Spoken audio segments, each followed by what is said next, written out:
Kita ke berita terakhir, Tribuners, harga sejumlah bumbu dapur di Ambon turun, tomat Rp15.000 per kilo.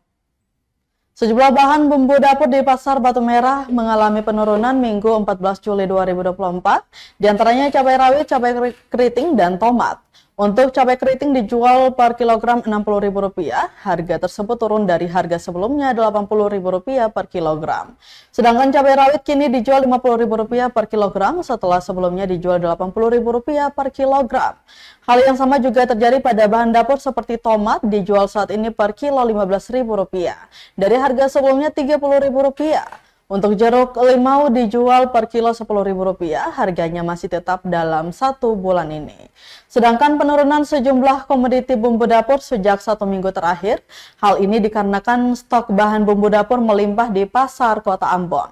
Lombe mengungkapkan hampir semua komoditi bumbu dapur saat ini didatangkan dari luar daerah, yakni dari Manado, Namlea, Kobisonta hingga Makassar.